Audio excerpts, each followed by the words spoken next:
NutriCast. I built wealth, I built riches, but I was unhappy. I was a shit father. I was a crap husband. I everything. And then he passed away, and it was the worst day of my life, but it was also the best day of my life because there was a lesson in it. And that's most of the time, I think, if you can find a beautiful lesson in your worst moment, that's true responsibility, which gives you true power. Welcome to Think Business with Tyler, sharing our methods and strategies for success. Join in on our conversations with business owners as we highlight their triumphs and detail how they overcame the challenges they faced while continuing to grow and scale their business. It's time to think life, think success, and think business with your host, Tyler Martin. Hey guys, today we have Preston Brown joining us on the podcast. He's a seasoned entrepreneur with 19 ventures generating over $200 million annually. In this episode, you'll learn how to shift from chasing money to having it come to you, why seeing challenges as opportunities can change the game, and the crucial role of customer feedback for growing your business.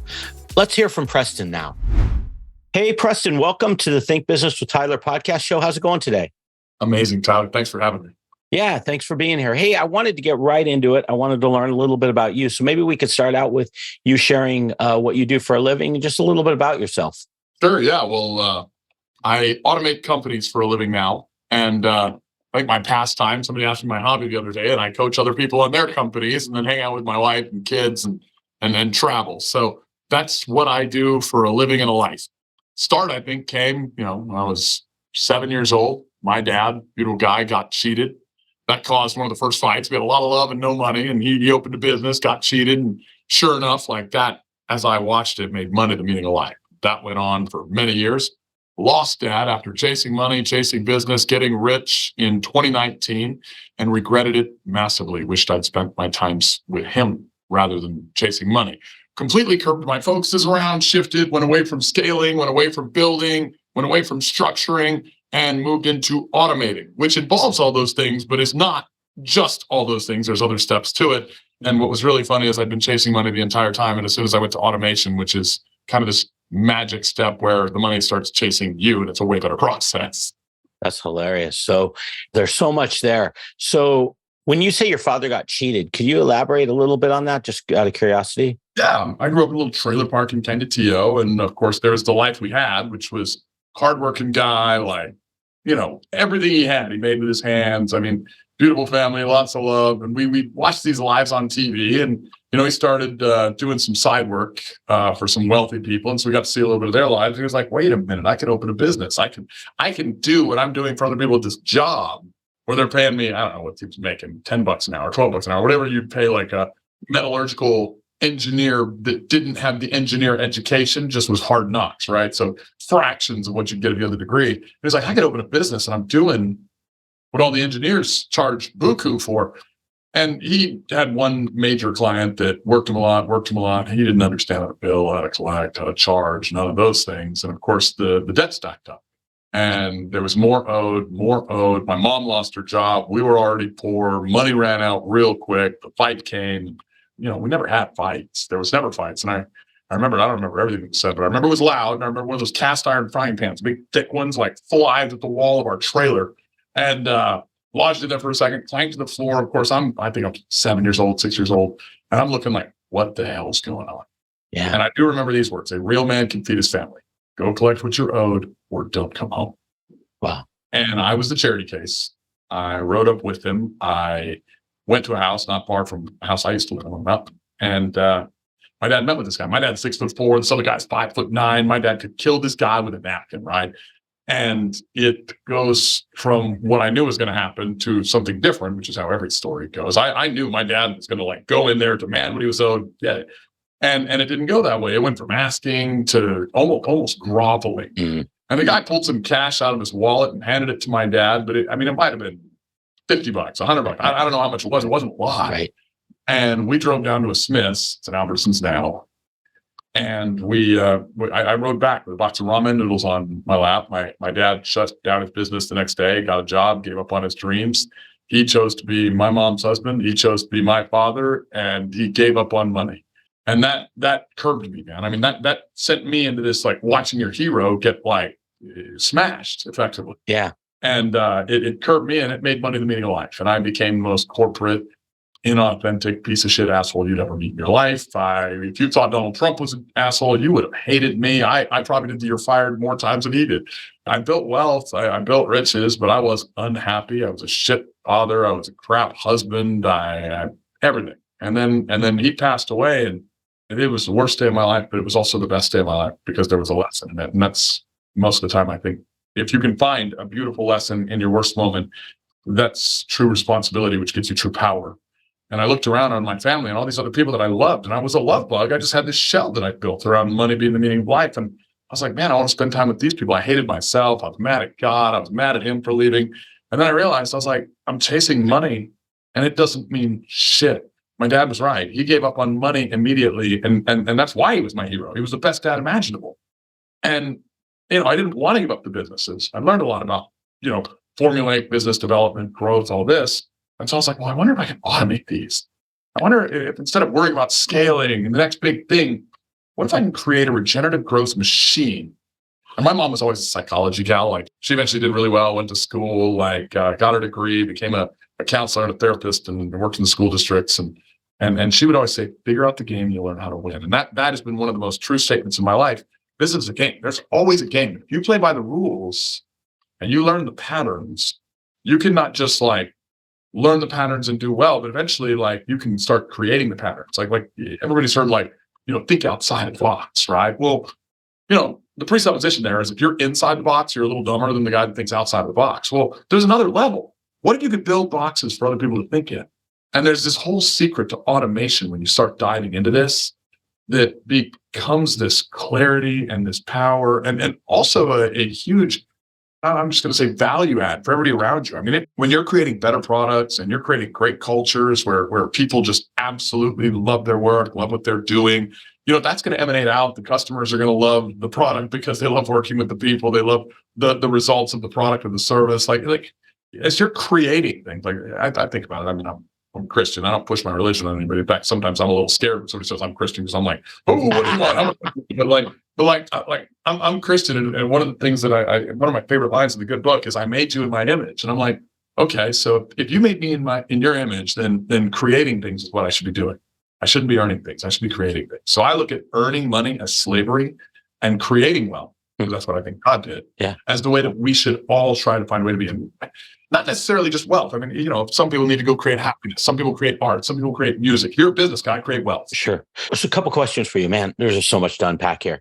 I want to go back to the life event that triggered for you a change. So when unfortunately, the passing of your dad, I hear this a lot where successful business owners, oftentimes, that's who I mostly talk to, have some type of life event that put them on a totally different trajectory. It just takes them out of where they were going. Why do you think that is? I'm just curious. What do you think triggers in us that we have to have something kind of shake us a little bit, and then it makes us reevaluate to some degree who we are? Well, let me answer that because you said it in a very specific way, and I want to hit it. Sure. Why do business owners have that? And here's what I'm going to tell you. I think everyone has that. Sure. I think business owners react better to it. And the reason why is business owners are more used to problems. Okay. We have a big problem in our world, and that's that we think we shouldn't have any problems.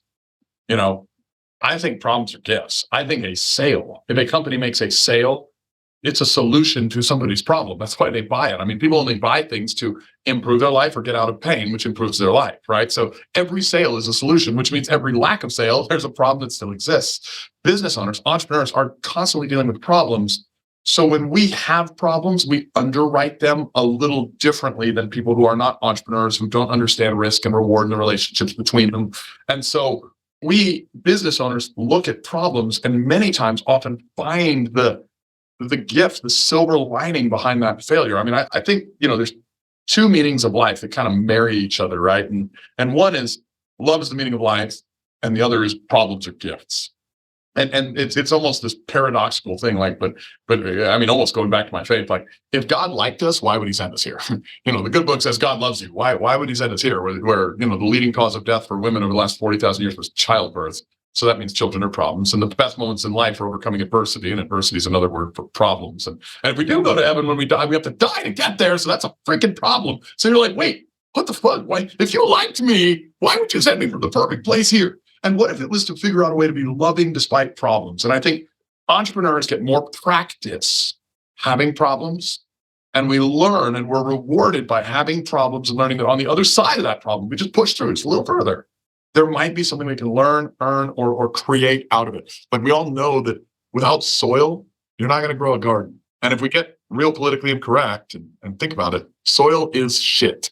So that mustard seed of faith we need to get to the next level has to be planted in a pile of shit. And the pile of shit makes us who we are. Right. Yeah, it makes total sense. So I want to set the table here.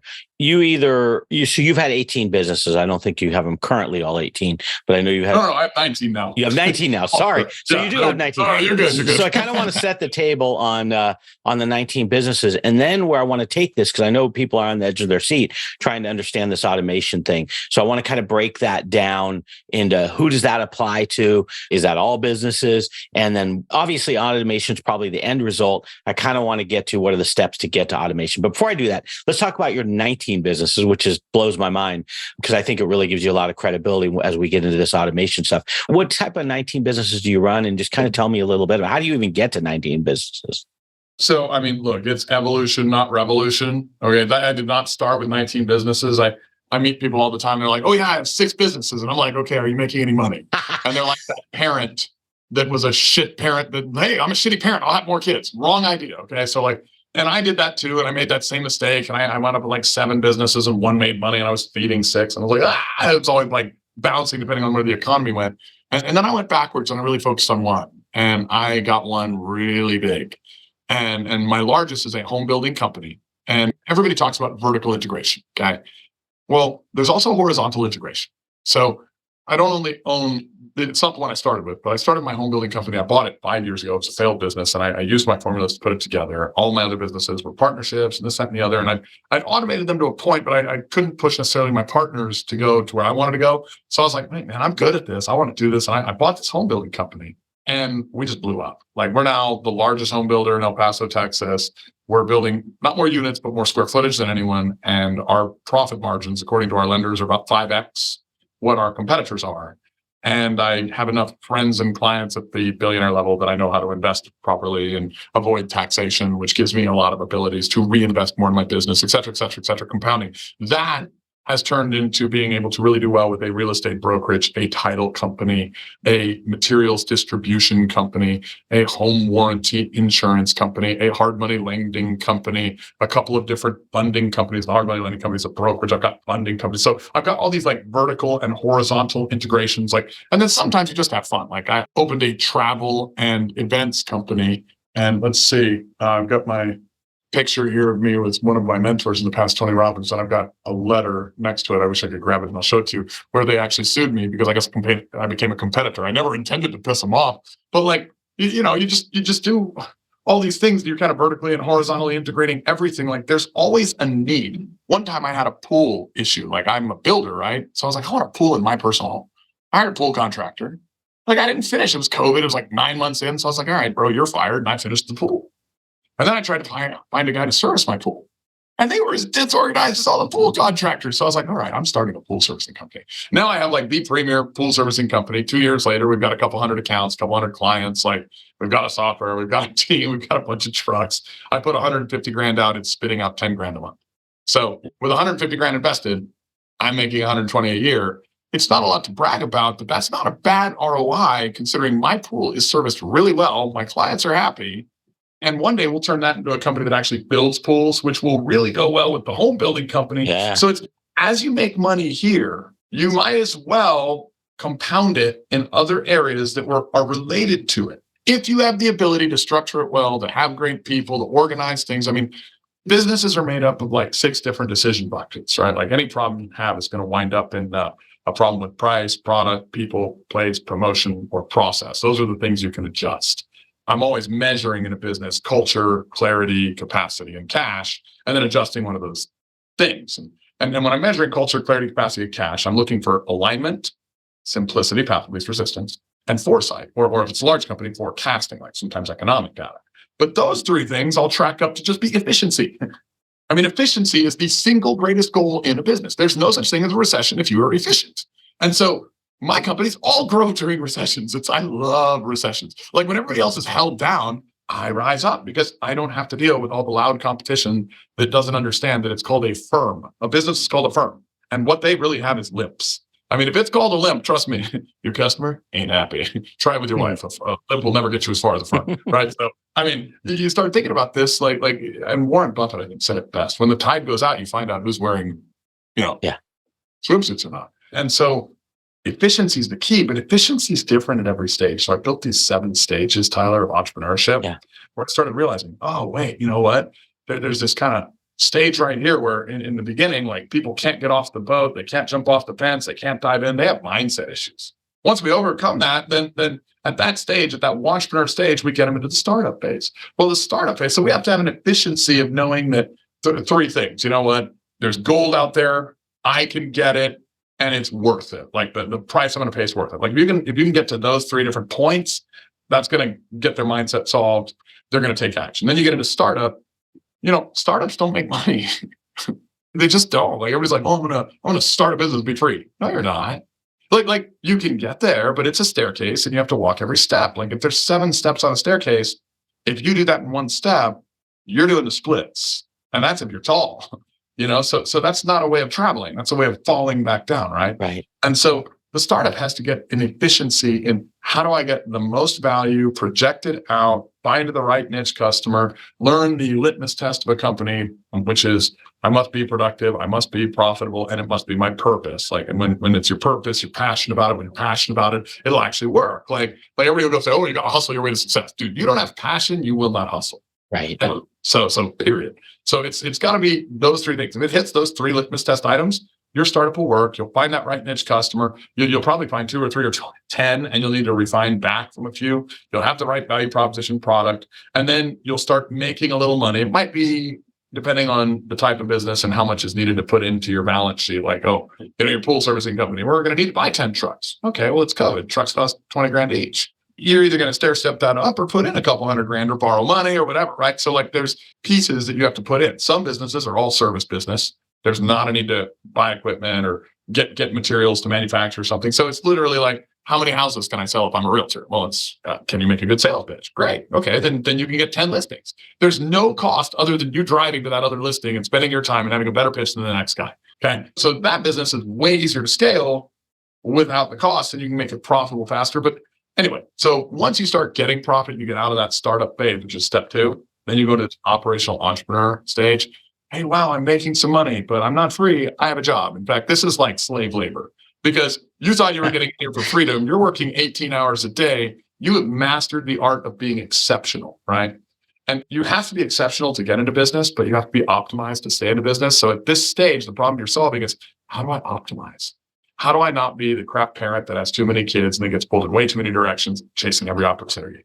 How do I refine down a little bit and say, okay, well, these are my 3 niche customers. Okay, well, this is how I tune my product. I probably made this product more for me. Now I really have to go tune it to you. How do I recognize that this is not just a spectator sport where it's me, but maybe a team sport? I need to get some people. How do I figure out that, oh, wait, my people are also customers? Like I may be paying, my customer with a great product and they give me money, but I'm paying these people with money and they should give me a great, effort with their time and energy and outputs and all that. So you start creating a system, a process, a tool, but it's new. Then you go to the next step, which is entrepreneurial. That's where you generally hired like a low-level manager. I call him a director of operations. And now, great, you've made it. You've got an office, you've got a manager, you've got a team, you've got all this stuff, but you probably have the same revenue you had back here. So you also got a pay cut. And so now you have to master scaling. So you go into what I call the operational bankerpreneur. There's normally a pivot at this. Like might be the home flipper that goes to the hard money lender. You might be the home flipper that becomes the builder, whatever. So there's normally a pivot. And then you have to master scaling. So when you master scaling, you're like, okay, I've scaled my capacity by adding these people, adding these office, all these expenses. I've got more throughput available to me. Now I need to scale sales because more people equals more time, more energy, more ability to output, but I'm not outputting more. If I don't do it quick, I'm going to get a culture of laziness. And then I'm going to fire a lot of people, hire them again, and it's a start over. You don't want that. So you have to get them busy fast. So it's scale sales. Okay. Next one is scaling brand. And everybody's like, oh, how do I scale brand? It sounds expensive. No, Dude, scaling brand is literally a second stage to sales. And when you scale sales, you create a regenerative growth process in it. So you not just put the sales team in place and put the marketing in place and measure your cost of customer acquisition and do all the things you should do. I'm going very fast because there's a lot here. I hope that's okay. But then you scale brand and it's going back and you're looking at, okay, why did you buy my product or why did you buy somebody else's product? So you're looking at your leads that bought and your ones that didn't buy. And you're saying, hey, thank you so much. Thank you so much. And then you're tuning your product, your service, your sales, all that to scale brand. Scaling brand will actually double your sales. Normally, it'll at least increase it by a significant percentage because now not only are you marketing and selling, which get loud, get attention, get sales, great, but you're also figuring out, well, why didn't you buy, which will get you more customers, and just talking to them gets you referrals. So you're adding all these little sales pieces by scaling the brand and improving and showing you care. Nobody cares how much you know, they care how much you care, right? So then you go next and you scale margin. This is so simple. If you're a business owner feeling stuck in your business, overwhelmed, responsible for everything that happens, and working long hours, Tyler helps his clients develop processes, hire high-performing team members, and better understand their financial metrics and numbers to allow for a more predictable, less hands-on business. To schedule a free, no-pressure consultation, head to thinktyler.com and click the meeting button. Tyler would love to see if he can help you work on your business, not in your business. Schedule a consultation today at thinktyler.com. Think life, think success, think business. Well, why didn't you buy, which will get you more customers, and just talking to them gets you referrals. So you're adding all these little sales pieces by scaling the brand and improving and showing you care. Nobody cares how much you know, they care how much you care, right? So then you go next and you scale margin. This is so simple. So wait, time out. Let me ask you a couple questions. So when you say scale brand, in your mind, is it like social media, getting your presence out all the place? Define that a little bit, if you don't mind. So the reason I love recessions is feedback. Okay. And most people are scared of feedback. They don't want to hear it. It's true. I love reviews. Like if you give me a negative review on one of my companies today, you will have somebody reach out. Like they will find out. And look, maybe we deserve an apology. Maybe you're a narcissistic asshole. I don't know what the situation is, but You gave me a review. You gave me feedback. You paid. You spent your attention on that computer screen or that cell phone screen to let me know how I did. Well, scaling your brand is getting and acting on feedback, whether it's good feedback, whether it's bad feedback, and more than that, putting a regenerative growth process into it. Look, let me show you something. Like I'm a bit of a health nut, right? Yeah. So I have an Apple phone. Like Apple is so good at brand. If I click this 3 times, notice it went red. Yep. That red light is something they did for all their health nut customers that don't want white light at night because it disrupts your circadian rhythm and your sleep and this, that, and the other. And so they got feedback at some point from somebody and made it possible with a real simple hack to turn your screen red to not disrupt your sleep because they knew that niche customer wanted that. Right. Does that make sense? And this makes me a raving fan to the point that now I make fun of people that don't have apples. Like people I love, I'm like, did you ride a horse to work, dude? Huh? Yeah. Do you still use candles for lighting? Why would you buy that droid?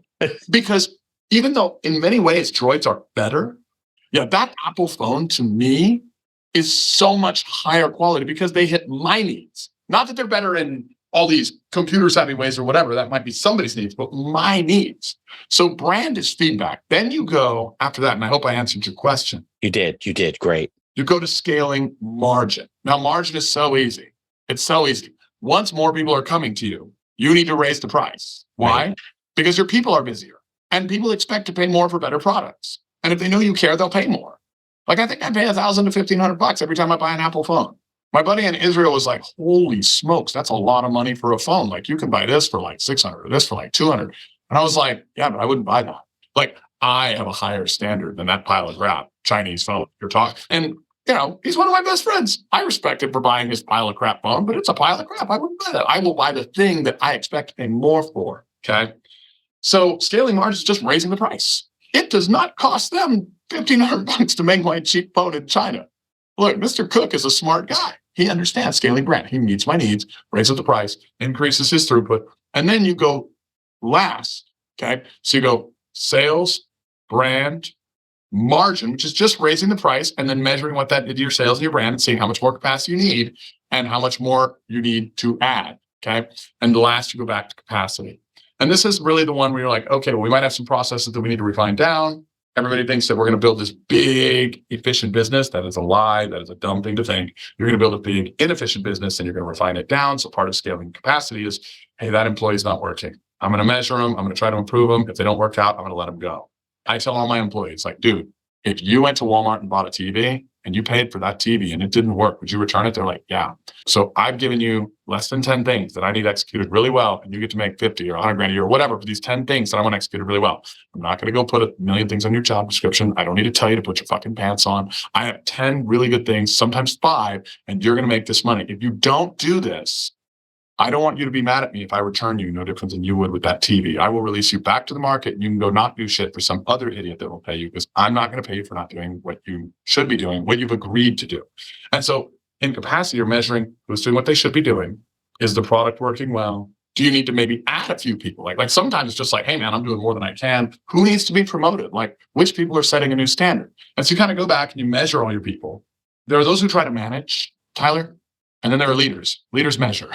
Leaders don't manage. Leaders measure. Like the presupposition of I will manage somebody is I'm better than you. I don't think I'm better than anyone.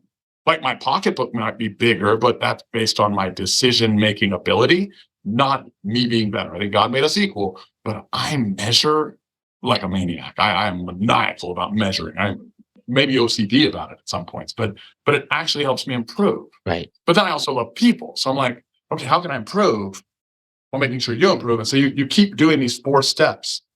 And this is what's called the operational megapreneur stage, right? And you grow and you grow and you grow and you grow. And one day, and you're always seeing like top line goes up, and you'll see expenses go a little bit, but not substantially in most companies. And you'll see profit go up, top line goes up, profit goes up, top line goes up, profit goes up. Expenses are marginally going up. One day you're going to see top line go up and expenses are going to go up a lot and margin's not going to go up a lot. And that's an indicator. That's like, hey, welcome to the next stage. Don't keep growing. Stop, shut up, wait. Now it's time to add your replacements in. It's time to start really replacing yourself. Okay, you've got a DO, but this is the point where you're going into the megapreneur phase. You're scaling this business to what, like, some people would call it like prime. Some people would call it the zone of optimization, whatever. But you're getting to a megapreneur phase where you are a commanding force in the market. And it is time to start getting C-suite executives. Like you now need a CFO, because the only reason the expenses went up is because leaky buckets started happening too much. You're putting too much on the plate. So you need a CFO. You need like your bookkeeper probably doesn't cut it anymore. You might need a COO. Like, don't go get a CEO. Okay, that's the worst thing you can do. I love when people are like, I had 20 employees. I got a CEO. I'm like, so a CEO stands for Chief Executive Officer. How many of your 20 people are fucking executives? Like, wake up. Like, hello. I don't mean to be an asshole, but right. Like, I get you're paying them with a title, but if you call them an operations officer versus an executive officer, like it's still a great title. Right, okay. Right. And the only titles that really matter is the ones on the LLC, manager, secretary, like, come on. Right. So already the title's the title, like you're paying them well, but go get your C-suite executives and you get into this megapreneur phase. And this phase is amazing. Congratulations. You've made it. You are rich now. You can go buy the Ferrari and pay for it cash. You can go and, like, I own 2 airplanes. I'm looking at buying a 3rd. I have 3,000 apartment units. Megapreneur is amazing, but you have a new problem. At every stage previous to this, you had these things called expenses, and expenses are beautiful because the government's like, oh yeah, you can write that off. Right. That's not your profit. And so you haven't felt rich in business until you got to megapreneur. All of a sudden you are rich. You have a new business partner. His initials are IRS, which I think stands for Internal Revenue Service. But the first time you pay them, you're going to think it stands for I really suck, because they took half your shit and regulated you like hell. And at that point, you're like, oh my God, what do I do? And then there's one more stage. And you go from megapreneur to what's called investor philanthropist. And this is where you kind of go through a mindset shift. And this is such a beautiful stage. Your mindset shift goes to, wow, I built something. I created something magical and beautiful, and it's adding a lot of value. I'm making a lot of profit. And I'm looking at all these government guys that are taking half my money, and I just don't agree with them. Like, I don't really like Trump, and I don't really like Biden. I think they're both narcissistic assholes. I think politics means poly, multiple, ticks, blood-sucking arachnids. Why am I giving them 40% of my shit? Like, I can go with the same million or several $1 million I'm going to give them and vaccinate all the kids in Peru. I can go and put shoes on kids that wouldn't be able to walk to school otherwise. I can go do amazing things charitably. And so you start thinking, how much can I give? And how can I stop giving so much to people that are literally just creating toxicity and hate in mass, using literally media, and they're creating global pain and Like there's more of a pandemic of hatred than there ever was with COVID, right? And I don't think COVID was great. So you start thinking, wait a minute, all my billionaire friends invest in political campaigns. And then later they get favors put into the tax code, like bonus depreciation, like vehicles over 6,000 pounds, like all of these little things, like tax abatements, like oil and gas leasing. There's all sorts of new stuff with that Inflation Reduction Plan, which I think is the Green New Deal, where there's like, you can invest in stuff that's like clean energy, and there's going to be a lot of tax breaks. Like we're getting a lot of information on new tax breaks coming up about that. Like, so politicians bury stuff in the tax code because they need rich people to pay for the stuff that they can't afford because governments are always broke. That's why they run on deficits, not because they're rich. And you start thinking, okay, well, I'll invest in these things, which secures long-term wealth, and it also protects your employees and staff and customers and everything else, because that makes you more stable. It eliminates fragility and increases stability, and makes it to where in a recession, hey, no problem. I'll just refinance that apartment community. I'll keep my employees going. No problem. Tax-free wealth event, right? And it also gives you the ability to turn around and say, hey, you know what? Like our 5-year goal with my home building company right now is we want to give 50% of our income to charities we believe in. Wow. 50%. Like we're not like, hey, 10% tithe. We want to give 50% away. So we're like, okay, well, we got to the biggest in our first 5 years. October is literally our 5 years. So we actually beat our goal. Now, in our next 5 years, we want to give half of our income to charity. Wow. And be the highest paying. But before we get there, we need to make sure we have as much money on our balance sheet as we do on debt. So if we have 30 million in debt, we want 30 million in the balance sheet. That way we've reinvested in the company. We're completely stable, because that's one of those things about trajectory and growth is you want your debt and your balance sheet to match, right? And then you're not subject to inefficient issues during recessions or banks worrying about you, et cetera. So we're like, okay, well, let's balance that. And then we're giving half to charity. And so that's like our new goal. Then you can start saying, instead of how much can I make, you can say, how much can I give? Right. And this investor philanthropist stage, I mean, it's a fun stage, because every man, I think, at the late stages in its life, and late stages doesn't have to mean age. Late stages just can mean success. You start teaching other men, like you start showing other men and women, like, here's how we do it. Like you can do it too. Like anyone can do this. It's a formula. It's so fucking easy that like it's the reason that all rich people write books. They're like, just do this and this and this and this and this, and you're rich too. And then there's people who are like, money won't buy you happiness. And I'm like, why are you arguing? Do you think poverty is a good idea? That's a stupid fucking argument. Like, who cares? It doesn't matter if it buys you happiness. I get time. I fucked up so big on money because I missed years that I could have with my dad. Now I get to dedicate my life to giving it back, giving time back to other people so they can have compelling relationships with the people they love. It's the most amazing fucking gift on the planet, is to have compelling relationships, like to be joyful, not miserable, not to have pain and, faith, family, fitness, or finance, but to have joy in all of these, regardless of the problems life throws at you. Like, I threw my back out last week. So, my wife was like, oh my God, are you okay? I was like, yeah, dude. My millionaire friends invited me to their 6,000 square foot houseboat to a mastermind where they brought their $250,000 surf boat. And I got to learn how to surf. Like, this is the best way to throw out your fucking back on the planet. I just bought a lake house and I want to buy a boat. I now know which boat I'm buying. I know a lot more stuff. And yes, I threw my back out, but I've thrown my back out 20 times. I can put it back. I can fix that. My gosh, what a compelling experience. Like problems are gifts. I want better problems. Like, I hope for all the broke people out there that you could throw your back out on Lake Powell, learning how to surf from your fucking millionaire friends. Like, I hope you have that problem.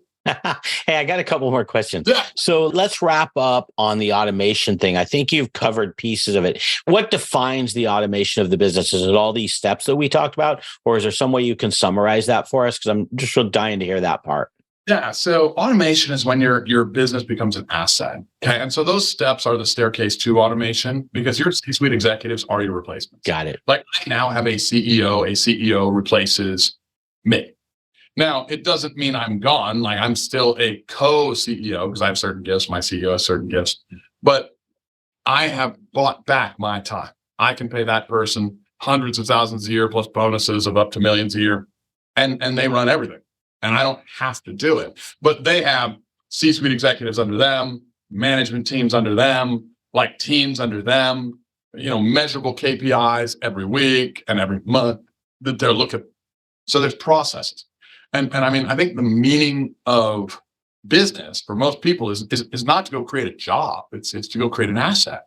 Like if you think about it, everybody's always worried, oh, how do I make more money? Okay, well, go flip a home, right? So here's a fun one. I'll give you a fun one. You go flip a home. You go buy a home for 150 grand. You put 50 grand into it. You sell it for 300. Pay your commissions, closing costs, whatever. You probably made 70 grand, right? Not a bad deal. Not a bad deal for 200 grand to make 70. Maybe it was a 6-month, 1-year turn, right? What happens if you go take a failing business and you learn these 7 steps and you execute on them really well? My home building company 5 years ago, this is a 5-year plan, not a 1-year plan. Okay, I don't want anybody to think it's a get rich quick scheme, because 5 years, that's not quick. Go work a 40-year fucking job. Do it that way. Don't do the 5-year get rich quick scheme like me. Okay.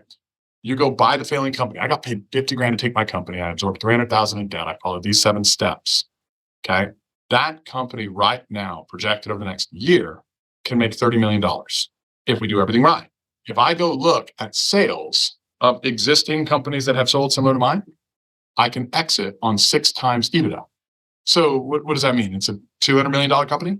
So would you rather get paid 50 grand to make 200 million for 5 years of work? And I'll probably never sell it because I have fun with it and I don't believe in selling either. But if you're trying to get rich, get a business and be good at it. I think everyone in life, if you want to automate anything, the single greatest thing you need to learn is how to learn. Because in every business, you're going to learn different things from different folks. And it's going to be this process and this journey and this kind of conundrum of, oh my gosh, what happened now? What? You're telling me what? And somebody will do something stupid. I mean, it's Murphy's Law. Murphy's real. Okay. He's awesome. And you learn, you get problems, and then you dive in and you solve them and you become more valuable. It's not what you're building, it's who you're becoming. Okay. And as you do that, it will automate. Those 7 steps are automation, and they're also freedom and joy and everything else. You said a lot of cool things today. 2 things that really resonated for me, and they're small, but they just spoke to me. When you started out talking about your businesses, I loved how you said, just by the fact of accumulating a bunch of businesses doesn't really mean a lot unless you're doing it well. Because I can't tell you how many times, you will hear people, I'm in the world of business coaching. So I get people that come to me and they'll have 5 businesses, but none of them are doing well. And so they keep opening another one or keep doing another one. And it's kind of like that baby analogy is a child analogy is awesome. It's like not really being able to have a good family and yet you keep having kids. It's like solve the problem first and then look at other opportunities. So I love that. And then the other thing, I bet you get a lot also where they come in and they're like, my revenue is $80 million. You're like, how much do you make? Yeah, totally. Oh, yeah. Revenue's vanity, profits are sanity. Sanity. Yeah. I love that saying. Yeah. The other thing I love that you said, you were just talking about your projected numbers, and that really stuck out to me is you said, if we execute. So that just spoke to me a little bit in terms of, it's not given. You got to execute. You got to follow the plan. And it's nice to have those projections, but you got to be able to execute on them. And I loved that kind of jumped out at me too. There were a lot of things, but those 2 things really resonated with me. And the level you talk at and you think, man, just blows my mind. But hey, I want to end with one question. I want to be respectful of your time.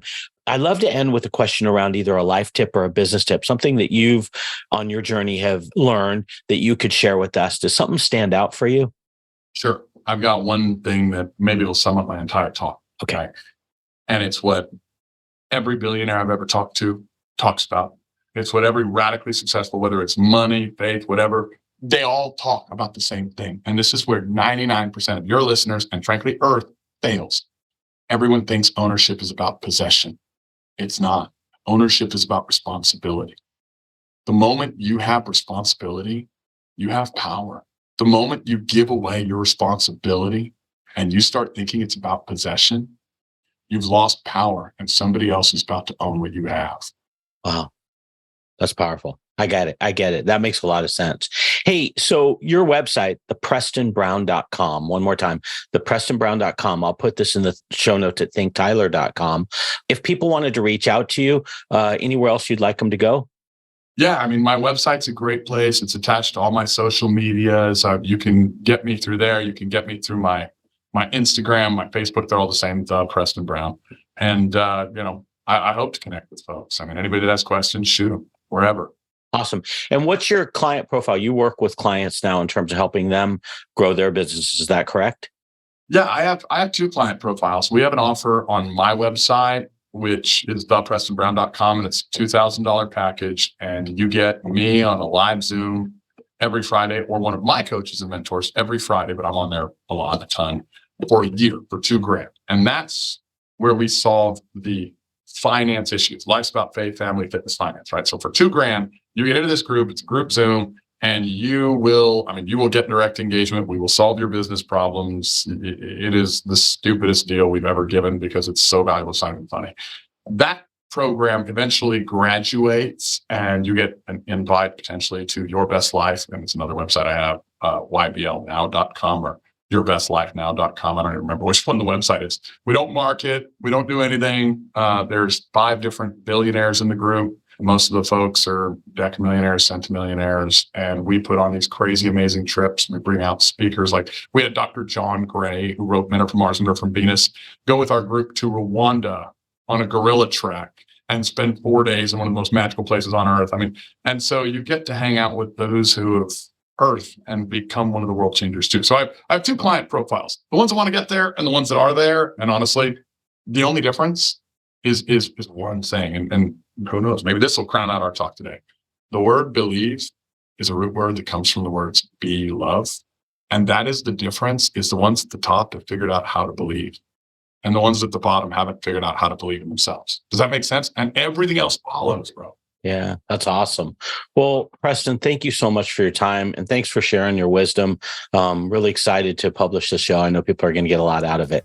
Thank you for having me, Tyler. I appreciate you. Okay, take care. That's all for this episode of Think Business with Tyler. But we have plenty more resources to help you in your pursuit of business excellence on our website at thinktyler.com. If you'd like to be featured in a future episode of the show, feel free to reach out to us on social media at think_Tyler. We look forward to helping you think life, think success, and think business.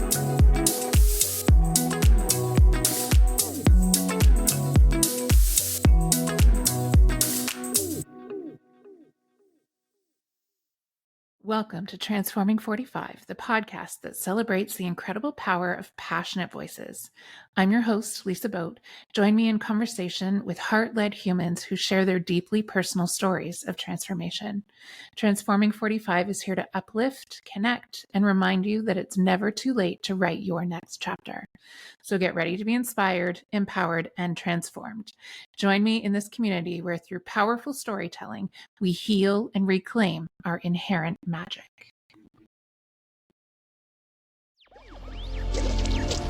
Electricast. Have you ever wondered what actually happens in Congress every day? Stay informed on Capitol Hill's daily happenings with a concise, factual summary of the Senate and House of Representatives' activities from the previous session, free from bias, on the Congressional Record Daily Digest podcast. Subscribe on your favorite podcast platform and discover the process from the heart of U.S. politics. The Congressional Record Daily Digest, an Electricast production. Electricast. Electricast.